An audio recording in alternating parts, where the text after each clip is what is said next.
Assam police হায় হায়, DC মহোদয় আমাদের এই প্রাঙ্গণে আসতে হবে, ডিসি মহোদয় আমাদের এই আন্দোলনে আসতে হবে। পর্যন্ত আমাদের এই স্ট্রাইক চলছে, চলবে। ফের সড়ক অবরোধে উত্তাল বড়খলা। বড়খলার হরিণছড়ায় সড়ক দুর্ঘটনায় গুরুতর আহত ব্যক্তির মৃত্যু হল শিলচর মেডিকেল কলেজ হাসপাতালে। ঘটনার বিবরণে জানা গেছে, শনিবার রাত ৯টা নাগাদ শিলচর জয়ন্তিয়া সড়কের বড়খলার হরিণছড়া এলাকায় দ্রুতগতির একটি বাইকের ধাক্কায় গুরুতর আহত হয় হরিণছড়া চা বাগানের সূর্যলাল বাউরি নামের এক ব্যক্তি। বড়খলা পুলিশ ও স্থানীয় মানুষের সহযোগিতায় তাকে উদ্ধার করে বড়খলা হাসপাতালে প্রেরণ করেন, কিন্তু তার অবস্থা আশঙ্কাজনক থাকায় তাকে উদ্ধার করে শিলচর মেডিকেল কলেজ হাসপাতালে প্রেরণ করেন। সেখানে চিকিৎসারত অবস্থায় রাত ১টা নাগাদ তার মৃত্যু হয়। তার মৃত্যুর খবর শোনামাত্র স্থানীয়রা শিলচর জয়ন্তিয়া সড়ক অবরোধে নেমে পড়েন। তারা দোষী বাইক চালককে গ্রেফতার এবং গাছাড়ের ডিসি এসপি ঘটনাস্থলে উপস্থিত হওয়ার দাবি জানান। এদিকে বড়খলা পুলিশ তদন্তে নেমে বাইক এবং চালক শনাক্ত করে।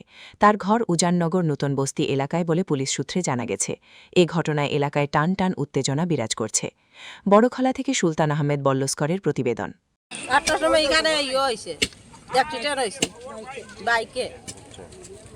আর অ্যাক্সিডেন্ট হওয়ার পরে তো তারা অ্যাম্বুলেন্সে ফোন করতে, অ্যাম্বুলেন্স আইছে, অ্যাম্বুলেন্স আইতে আইতে কটা বাজে, অ্যাম্বুলেন্স কটা আইছে, এরপরে বড়খলা থানা আইছে ১ বাজে।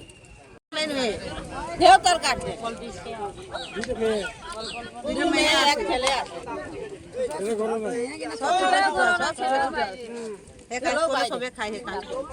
অ্যাক্সিডেন্ট, বাইক অ্যাক্সিডেন্ট হয়ে মারা গেছেন। 8:30 তাকিয়া আমরা 9:30টার সময় অ্যাম্বুলেন্স পাইছি। অ্যাম্বুলেন্স লেট হইয়া আসার কারণেই তাই মৃত্যু। আমরা এটা দরিয়া নিয়ে প্রশাসনকে আমরা কল করছি, প্রশাসন পাইছি আমরা রাত্রে 1:30 ঘটিকার সময়। এখন রাস্তাটা একদম ছোটো, সাইডে দিয়ে কোনো ফুটপাথ নাই বা সাইড পাম্প নাই।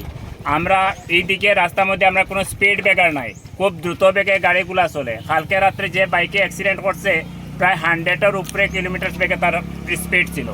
আমরা চাই আমরা এই রাস্তাটার মধ্যে সম্পূর্ণ রাস্তাটার মধ্যে স্পিড ব্রেকার হইতো এবং সাইড পাম্প হইতো, যাতে পাবলিক হাঁটিয়া যাওয়ার রাস্তা থাকে। আর যদি পাবলিক হাঁটিয়া যাওয়ার রাস্তা এটার মধ্যে দেওয়া হয় না, তাহলে এটা ন্যাশনাল হাইওয়ে থেকে এটা বঞ্চিত করা হইতো। হয়েছে কি তাই এই রুটে দিয়া অবৈধভাবে গাড়ি ঘোড়া চলে, এগুলা সবসময় চেকিং থাকতো।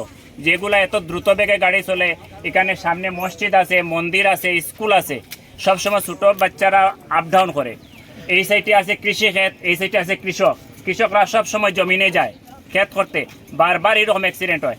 আজকে তখন 1 মাস হয়েছে না, 15 দিন আগে আমরা সামনে একটা অ্যাক্সিডেন্ট হয়েছে, বাচ্চা মারা গেছে বেটানি হসপিটালে। কেন আজকে এখানে হয়েছে? আর কয়েকদিন আগে আমরা গত কয়েকদিন আগে আমার ঘরের সামনে কেন একটা ছাগল, 2টা ছাগল বাচ্চা মারা গেছে।